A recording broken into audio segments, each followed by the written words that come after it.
শেহতীয়াকৈ দেখিছে 6 তাৰিখৰ পৰা এগৰাকী যুৱতীয়ে মোৰ বিৰুদ্ধে বিভিন্ন অভিযোগ আনিছে। মই প্ৰথমতে এই অভিযোগখিনি অনাৰ পাছত সামাজিক মাধ্যমত ছাত্ৰ সন্থাৰ সাধাৰণ সম্পাদক হিচাপে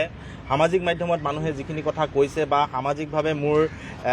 যিখিনি ক্ষতি হৈছে সেইখিনি ক্ষতিক লৈ মই আচলতে যথেষ্ট চিন্তিত হৈছোঁ। আৰু এইটো সময়ত মই এটা কথা কৈছোঁ যে মই মানসিকভাৱে ভাগি পৰিছোঁ, কাৰণ ছাত্ৰ সন্থাৰ সাধাৰণ সম্পাদক হোৱাৰ পিছতো মই এগৰাকী মানুহ, মোৰ আৱেগ আছে। মোৰ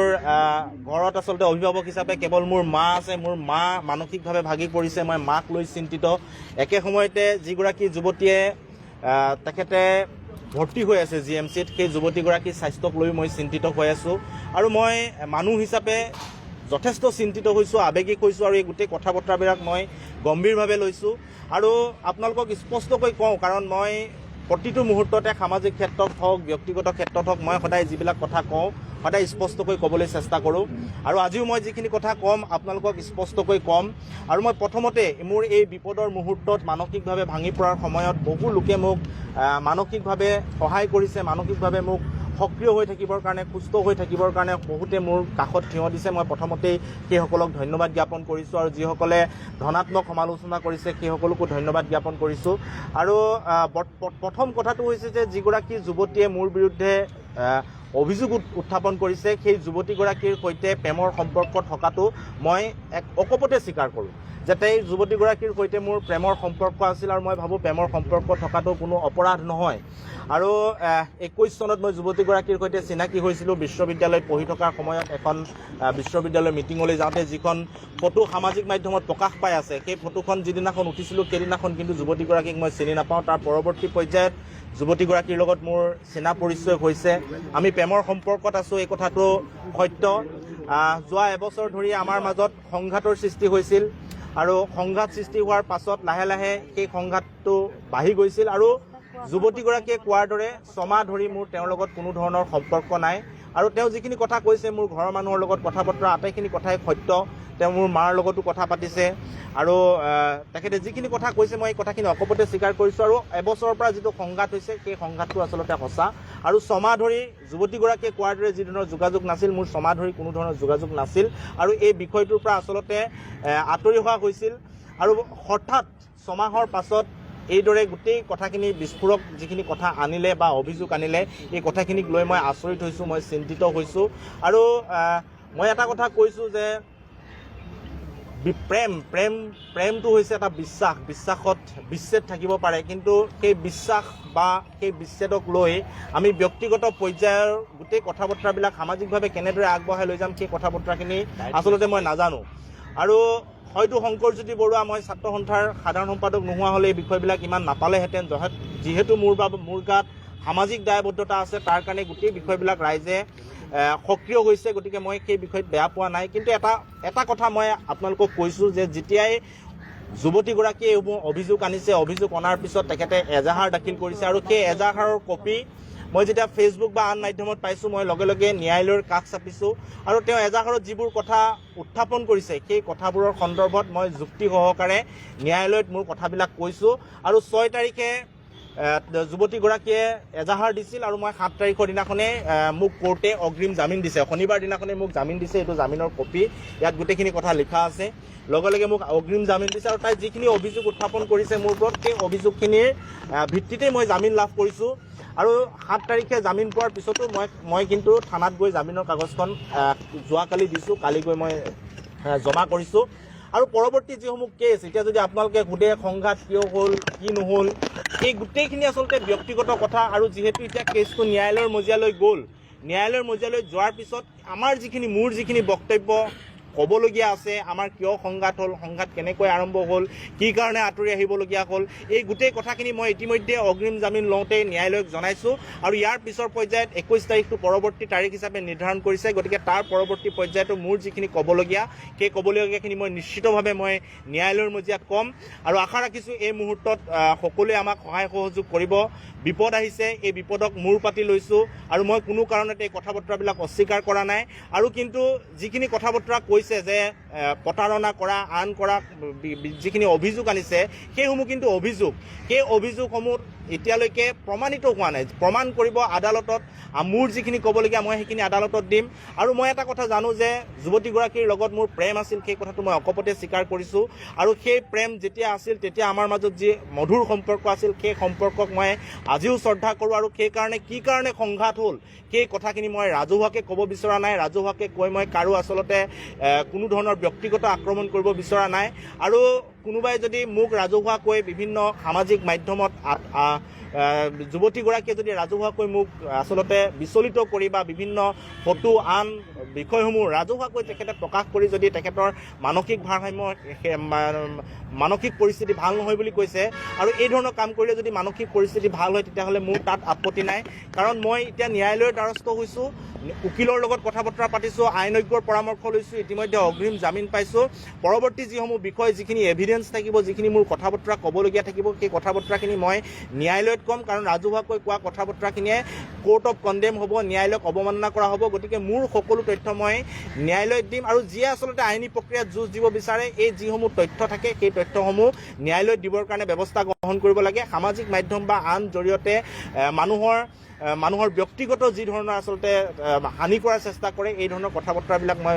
উপযোগী নহয় বুলি ভাবোঁ গতিকে মোৰ হাতত যিবিলাক তথ্য আছে মই যিখিনি ক'বলগীয়া আছে মই সেই কথাখিনি ব্যক্তিগত কথা বতৰাবিলাক মই ৰাজহুৱাকৈ কাৰো আগত নকওঁ সেইখিনি মই ন্যায়ালয়ৰ ওচৰত দ্বাৰস্থ হ'ম ন্যায়ালয়ক ক'ম আৰু ন্যায়ালয়ৰ পৰা যি ৰায় আহিব সেই ৰায়ৰ পিছত মোৰ যিখিনি পৰৱৰ্তী পদক্ষেপ সেই পৰৱৰ্তী পদক্ষেপখিনি মই গ্ৰহণ কৰিম কালি দিছপুৰ আৰক্ষীয়ে আপোনাক কিবা সুধিছে নেকি আপুনি যিহেতু বেইল তাতে এখন দিবৰ বাবে গৈছিলে হয় মই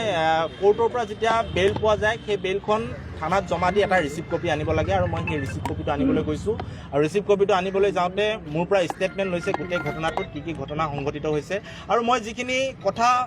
ন্যায়ালয়ত কৈছোঁ অগ্ৰিম জামিনৰ কাৰণে সেই একেখিনি কথাই মই দিছপুৰ আৰক্ষী থানাত কৈছোঁ আৰু আৰক্ষী থানাত কোৱাৰ পিছত মোক ৰিচিভ কৰি পেলাই যাবলৈ দিছে আপুনি কোৱাৰ দৰে শংকৰজ্যোতি বৰুৱা যদি আজি আছুৰ সম্পাদক নহ'লহেঁতেন হয়তো ইমান বিতৰ্ক নহ'লহেঁতেন কাৰণ আছুৰ প্ৰতি আৱেগ আছে সকলোৰে গতিকে এই ক্ষেত্ৰত কি হ'ব এতিয়া স্থিতি কাৰণ আপোনালোক আছুৱে সকলোতে প্ৰতিবাদ কৰি থাকে যে ন্যায় লাগিব যুৱতী নিৰ্যাতন হ'লে গতিকে আজি আপোনাৰ বিৰুদ্ধে এনেকুৱা আহিলে গতিকে কেনেধৰণে কি কৰা সম্পাদকৰ পদবীত এতিয়া আপুনি থাকিব নাথাকে পোনপটীয়াকৈ মই কথা কৈছোঁ যে এইটো অভিযোগ বহুতৰে বিৰুদ্ধে আহিব পাৰে অভিযোগ প্ৰতাৰণা কৰা বা আন কিবা অভিযোগ বহুতে অভিযোগ দিব পাৰে আৰু এই অভিযোগসমূহ প্ৰমাণ হ'ব লাগিব অভিযোগসমূহ বিভিন্ন ব্যক্তি যদি অভিযোগসমূহ দিয়াৰ লগে লগে যদি তেওঁ দোষী হৈ গ'লেহেঁতেন তেতিয়া আইন নাথাকিলেহেঁতেন আদালত নাথাকিলেহেঁতেন পুলিচ নাথাকিলেহেঁতেন মৰেল পুলিচিং কৰি বা মানুহে গোটেই ন্যায় দি দিব পাৰিলেহেঁতেন কাৰণ ফেচবুকত বহুতে ন্যায় দি আছে কোনোবাই ন্যায়াধীশৰ ভূমিকা পালন কৰিছে গতিকে অভিযোগ মই কাৰোবাৰ বিৰুদ্ধে অভিযোগ আনিব পাৰোঁ মোৰ বিৰুদ্ধে কোনোবাই অভিযোগ আনিব পাৰে অভিযোগ অনাৰ লগে লগে যদি গোটেই কথাটো প্ৰমাণেই হৈ যায় তেনেহ'লে আইন আদালতৰ কোনো দৰকাৰেই নাথাকিব যিহেতু অভিযোগ আনিছে সেই অভিযোগ মই যিখিনি অভিযোগ আনিছে যিখিনি স্বীকাৰ কৰিব লাগে মই কৰিছোঁ আৰু যিখিনি মোৰ হাতত তথ্য আছে সেইখিনি মই ন্যায়ালয়ত দিম ন্যায়ালয়ে যেতিয়া সুদ উত্তৰ দিব তাৰ পৰৱৰ্তীসমূহ পদক্ষেপসমূহ মই পুনৰ আকৌ গ্ৰহণ কৰিম আচলতে অভিযোগ এইটো অভিযোগ বিভিন্ন ধৰণৰ দিব পাৰে পিষ্টল দিব পাৰে বোমা বাৰুদ দিব পাৰে মই ডিঙি চেপি দিয়া বুলি দিব পাৰে বিভিন্ন ধৰণৰ দিব পাৰে যদি এটা কথা আপোনালোকে চাব কৈছে যে 31 তাৰিখে মই গুলিয়াবলৈ লৈছিলোঁ পিষ্টল লৈছিলোঁ ডিঙি চেপা দিছিলোঁ এনেকুৱা ধৰণৰ কথা এফআইআৰত লিখিছে 31 মে'ৰ পৰা কেছখন দিছে 6 ছেপ্টেম্বৰত যিদিনাখন মই পিষ্টল লৈ গুলিয়াবলৈ লৈছিলোঁ সেইদিনাখন হয়তো কাৰোবাক যদি আজি কোনোবা এগৰাকী ব্যক্তিক গুলিয়াবলৈ লওঁ তেওঁ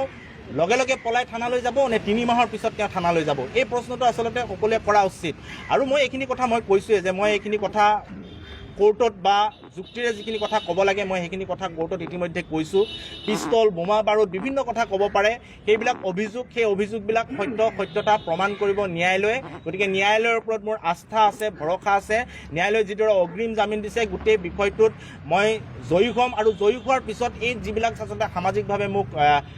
বিভিন্ন বিষয়ত যিবিলাক কৰা হৈছে সেইবিলাকৰ তথ্য মই সংগ্ৰহ কৰিছোঁ আৰু সকলোৰে ওপৰত তাৰ পৰৱৰ্তী পদক্ষেপসমূহ মই গ্ৰহণ কৰিম আপুনি আছুৰ মজিয়াত থাকি এই যুঁজখন চলাই নিবনে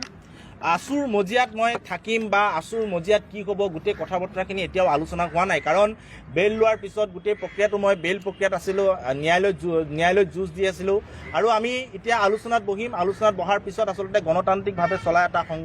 সংগঠনটোৰ যি ৰায় হ'ব মোৰো সেই ৰায় হ'ব সেই কথা স্পষ্ট সভাপতি আৰু উপদেষ্টাই কিবা পাতিছেনে এই বিষয় লৈ আপোনাৰ লগত নিশ্চিতভাৱে আচলতে অভিযোগ যেতিয়া আহে অভিযোগ অহাৰ সময়ত আমি ছাত্ৰ সন্থাৰ পৰিয়ালটোৱে বিভিন্ন ধৰণৰ কথা বতৰা আমি আলোচনা কৰোঁ আইনৰ পৰামৰ্শ লোৱাৰ কথা এই গোটেই কথা বতৰাখিনি আমি সকলোৱে আলোচনা বিলোচনা কৰি আছোঁ আৰু আজি যিহেতু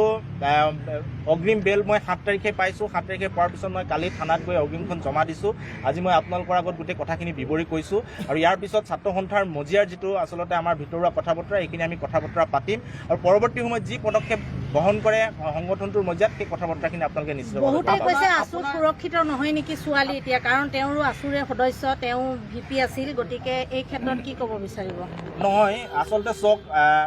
মই কৈ আছোঁ যে ব্যক্তিগত যিবিলাক কথা বতৰা সেই ব্যক্তিগত কথা বতৰাবিলাক মই প্ৰেম আছিলে সেই কথাও কেতিয়াও মই অস্বীকাৰ কৰা নাই এই কথা মই স্বীকাৰ কৰিছোঁ পৰৱৰ্তী সময়ত ছমাহ যোগাযোগ নাছিলে তাৰপিছত গোটেই ঘটনাখিনি হৈ গ'ল সামাজিক মাধ্যমত প্ৰতিক্ৰিয়া চলি আছে ছাত্ৰ সন্থাৰ মজিয়াত ছোৱালী সুৰক্ষিত হয় নহয় এই গোটেই কথাখিনি আচলতে ছাত্ৰ সন্থাৰ বহুত ছাত্ৰ ছাত্ৰী আছে সেই সকলোৱে গোটেই কথাখিনি জানে গতিকে মোৰ বিৰুদ্ধে এটা অভিযোগ আহিছে আৰু মই এইটো কথাও কৈছোঁ যে মই শংকৰজ্যোতি বৰুৱা নোহোৱা হ'লে এই অভিযোগবিলাক হয়তো নাহিলেহেঁতেন মই এই প্ৰথম ব্যক্তি নহয় যাৰ আচলতে এনেকুৱা ধৰণৰ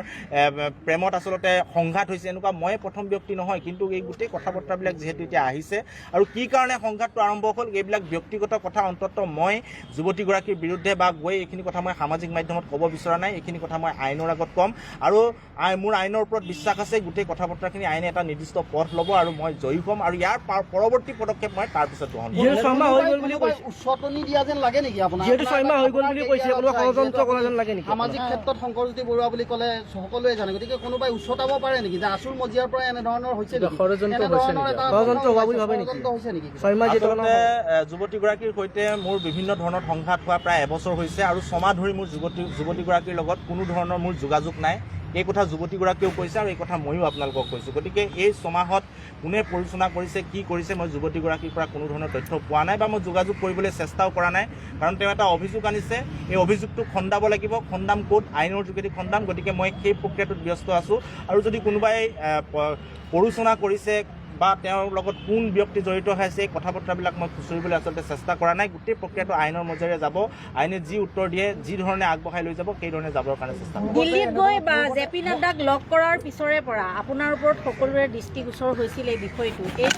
এই এনেকুৱা ধৰণৰ বিলাকত বেছি উচতনিমূলক হৈছে নেকি সেই কথাটো আহি পৰিছে নেকি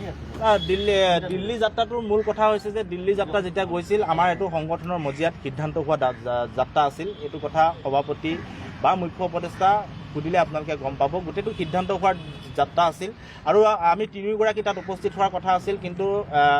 যিটো এপইণ্টমেণ্টৰ তাৰিখ আছিল তাৰিখটো খেলি মেলি হোৱাৰ কাৰণে 2 দিন পিছুৱাই গ'ল যাৰ কাৰণে ডিব্ৰুগড়ৰ সমস্যা হিচাপে মই তাত ৰৈ দিলোঁ আৰু বাকী দুজন গুৱাহাটীলৈ আহিব লগা হ'ল আৰু এই যাত্ৰাটোত আচলতে তেনেকুৱা কিবা সংঘাত আহিব বা তেনেকুৱা ধৰণৰ কিবা ৰাজনীতি হ'ব মোৰ মনে ধৰা নাই সম্পূৰ্ণ এটা খোলাখুলি যাত্ৰা আছিল ময়ে সামাজিক মাধ্যমৰ জৰিয়তে প্ৰতিগৰাকীক লগ কৰি কি হ'ল কি নাই গোটেইখিনি প্ৰচাৰ কৰিছোঁ সংবাদ মাধ্যমত গোটেইখিনি কথা কৈছোঁ আৰু নামৰূপ সাৰ কাৰখানাক লৈ যোৱা এটা ইছ্যু আছিল গতিকে এইবিলাক কথা ইয়াত প্ৰতিক্ৰিয়া কৰিব যেন মোৰ মনে ধৰা নাই আৰু যদিও কৰিছে মই কেতিয়াও খুচৰি চোৱা নাই বা মই বিচাৰ্য কৰা যিহেতু আছুৰ ফালৰ পৰা মন্ত্ৰী অতুল বৰাক মাতোতে আপুনি সেই কমিটিখন ভংগ কৰি দিছিল বহুতে কৈছে যে সেইগৰাকী শংকৰজ্যোতি বৰুৱাই দিল্লীত গৈ কেনেধৰণে জেপি নাড্ডাক লগ ধৰিব পাৰে গতিকে তেওঁ পদত্যাগ কৰিব লাগিব আচলতে বিষয়টো চাওক ছাত্ৰ সন্থাৰ মজিয়াত ক'ৰবাত আনি ভোজ ভাত খোৱা আৰু এটা ৰাজহুৱা বিষয়ত গৈ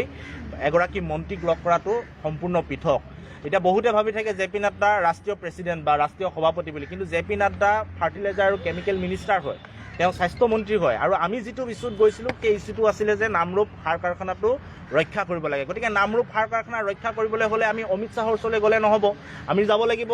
জেপি নাড্ডাৰ ওচৰলৈ কাৰণ তেওঁ হৈছে ফাৰ্টিলাইজাৰ মিনিষ্টাৰ আৰু আমি সৰ্বানন্দ সোণোৱালক একে সময়তে লগ কৰাৰ মূল লক্ষ্য হৈছে যে য'ত ইণ্ডাষ্ট্ৰিটো আছে য'ত ইণ্ডাষ্ট্ৰিটো নীতি আয়োগে বন্ধ কৰি দিয়াৰ কাৰণে নটিচ উলিয়াইছে সেই লোকসভা সমষ্টিটোৰ সাংসদগৰাকী হৈছে সৰ্বানন্দ সোণোৱাল আৰু তেওঁ এগৰাকী কেন্দ্ৰীয় মন্ত্ৰী গতিকে দুয়োগৰাকীকে আমি এই গোটেই বিষয়খিনি অৱগত কৰিছোঁ আৰু মই ভাবোঁ যে সাৰ কাৰখানাৰ বিষয় এটা সাৰ কাৰখানাৰ মন্ত্ৰীৰ ওচৰলৈ যাব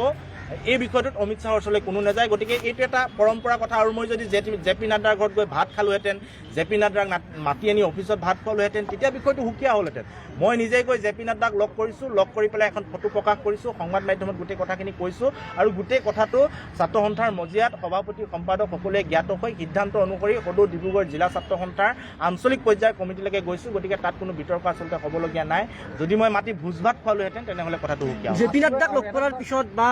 সৰ্বানন্দখনক লগ কৰাৰ পিছতে কিন্তু ডিব্ৰুগড় জিলা সভাপতিগৰাকীয়ে পদত্যাগ কৰিলে আৰু বিজেপিত জইন কৰিলে। ছাত্ৰী নিৰ্যাতনৰ সন্দৰ্ভত আপোনালোকে বিভিন্ন সময়ত প্ৰতিবাদ কৰিছে, ছাত্ৰীক ন্যায় লাগে বুলি, কিন্তু এইবাৰ আছুৰ এগৰাকী সাধাৰণ সম্পাদকে ছাত্ৰী নিৰ্যাতনৰ লগত জড়িত হোৱাৰ বাবে আছু নিমাত আছে নেকি তাক লৈ প্ৰশ্ন উত্থাপন হৈছে। আছুৱে সুৰক্ষা দিছে নেকি শংকৰজ্যোতি বৰুৱাক, তাক লৈ প্ৰশ্ন উত্থাপন হৈছে, আৰু প্ৰশাসনেও সুৰক্ষা দিয়াৰ এবাৰ প্ৰশ্ন উত্থাপন হৈছে আপোনাৰ বিৰুদ্ধে। কিয় নিমাত হৈ আছে আছু? মই এইখিনি কথা আচলতে অলপ আগতে কৈছোঁৱেই। অভিযোগ হয়তো অভিযোগ আহিছে, অভিযোগটো অহাৰ লগে লগে যদি মই দোষী প্ৰমাণিত হৈ যাওঁ তেতিয়া আইন আদালত কোৰ্ট কাছাৰী পুলিচ এইবিলাক নালাগিলেহেঁতেন। মই আজি কোনোবা এগৰাকীৰ বিৰুদ্ধে কৈ দিলোঁ যে মোক ই গুলিয়ালে, মোৰ পৰা এই টকা খালে, লগে লগে মানুহে তাতে যদি ন্যায় দিব পাৰিলেহেঁতেন তেতিয়াহ'লে আইন আদালত কোৰ্ট কেছ নাথাকিলেহেঁতেন। মোৰ বিৰুদ্ধে অভিযোগ আনিছে, অভিযোগ অনাৰ লগে লগে মই কোৰ্টলৈ গোটেই অভিযোগখিনি খণ্ডাবৰ কাৰণে গৈছোঁ। কোৰ্টে মোক লগে লগে অগ্ৰিম জামিন দিছে। এতিয়া গোটেই প্ৰক্ৰিয়াটো কোৰ্টেৰে আগবাঢ়ি যাব। ইয়াত যি দোষী সি আচলতে শাস্তি পাব। আৰু মোৰ যিখিনি ক'বলগীয়া আছে মই কৈ আছোঁ আপোনালোকক যে মোৰ বিৰুদ্ধে যেনেকৈ ব্যক্তিগত কথাসমূহ সামাজিকভাৱে কৈ দিয়া হৈছে, তেনেদৰে মই কাৰো ব্যক্তিগত কথা বা সেই সম্পৰ্কত মই যিহেতু সম্পৰ্কত আছিলোঁ, গতিকে সেই ব্যক্তিগত কথাবোৰ এনেকৈ সামাজিক মাধ্যমত কৈ দিয়া মোৰ মানসিকতা নাই। সেই মানসিকতাৰ মই পৰিচয় নিদিওঁ। মোৰ যিখিনি কথা ক'বলগীয়া আছে মই সেইখিনি ন্যায়ালয়ত ক'ম, আৰু ন্যায়ালয়ে উচিত বিচাৰ দিব। তাৰ পৰৱৰ্তী পদক্ষেপ মই তাৰ পিছত গ্ৰহণ কৰিম। উল্লেখ কৰিছে যে শাৰীৰিক সম্পৰ্ক ৰক্ষা কৰাৰ কথা এটা কৈছে, সেইটো কিমান দূৰ সত্য? আচলতে সকলো মানুহে প্ৰেম কৰে। প্ৰেম কৰাৰ সময়ত যিখিনি কথা বতৰা হয় বা প্ৰেম এটা ভালকৈ চলি থকাৰ সময়ত যিখিনি হয় সেই গোটেইখিনি কথা বতৰা মই স্বীকাৰ কৰিছোঁ অকপতে। আৰু এই পৰৱৰ্তী সময়ত যিখিনি কথা বতৰা আহিছে, প্ৰেমত সংঘাত আহিব পাৰে। প্ৰেমটো এটা বিশ্বাসৰ ওপৰত চলা বস্তু। গতিকে যেতিয়া এটা মধুৰ সম্পৰ্ক চলি থাকে, সেই মধুৰ সম্পৰ্ক প্ৰেম কৰা সকলো মানুহে গম পাব। গতিকে ইয়াত মই বিশেষকৈ গোটেই কথাখিনি কৈ থাকিব বিচৰা নাই, কাৰণ এইখিনি মই আদালতৰ মজিয়াতো ক'ব লাগিব। আদালতৰ মজিয়াত যিখিনি কথা ক'বলগীয়া হয় সেই কথাখিনি সামাজিক মাধ্যমত কৈ দিয়াৰ পিছত এইটো আদালতক অৱমাননা কৰা হয়। আৰু মই এতিয়া আদালতত গোটেই কেছটোৰ বিৰুদ্ধে মই যুঁজ দি আছোঁ। গতিকে মই যুঁজ দি যাম, আৰু সঁচা মিছা সময়ত প্ৰকাশ পাব, আৰু গোটেই কথাখিনি আগবাঢ়ি যাব। সঁচা নেকি? লাইচেঞ্চ আছে নেকি পিষ্টলৰ? পিষ্টল নায়েই আপোনাৰ? পিষ্টল আচলতে পিষ্টল জীৱনত কেতিয়াও মই চুয়ে পোৱা নাই, সেইটো একদম সঁচা কথা। আৰু লাইচেঞ্চ থকা নথকা এইবিলাকতো আৰু ভিত্তিহীন কথা। মোৰ কেনেকৈ লাইচেঞ্চ থাকিব? লাইচেঞ্চ থাকিলে পুলিচে গম পালেহেঁতেন। আৰু পিষ্টল এটা আছে বুলি কৈ দিয়াটো সহজ, অভিযোগটো অনাটো সহজ, কিন্তু পিষ্টলটো কেনেকৈ আহিব মানুহৰ হাতলৈ, কেনেকৈ থাকিব, এই গোটেই কথা বতৰাখিনি তদন্ত কৰিলে ওলাই পৰিব। আৰু যদি মোৰ বিৰুদ্ধে যিখন গোচৰ ৰুজু হৈছে তাত যদি আৰ্ম এক্ট যদি লাগিছে, তেনেহ'লে নিশ্চিতভাৱে পুলিচে যি প্ৰক্ৰিয়াৰে যাব লাগে যাব, আৰু সময়ত আপোনালোকে সকলো গম পাব। গতিকে এই অভিযোগ বিভিন্ন আহিব। এই অভিযোগসমূহ মই কৈছোঁ পিষ্টল নালাগে, মই গ্ৰেনেড দলিয়াই দিয়া বুলি অভিযোগ আহিব। গতিকে এই অভিযোগসমূহ প্ৰমাণ হ'ব আইনৰ কাঠগড়াত। গতিকে আইনৰ কাঠগড়াত প্ৰমাণ হোৱালৈকে মই ৰ'ম, তাৰপিছত মই মোৰ পৰৱৰ্তী পদক্ষেপ ল'ম।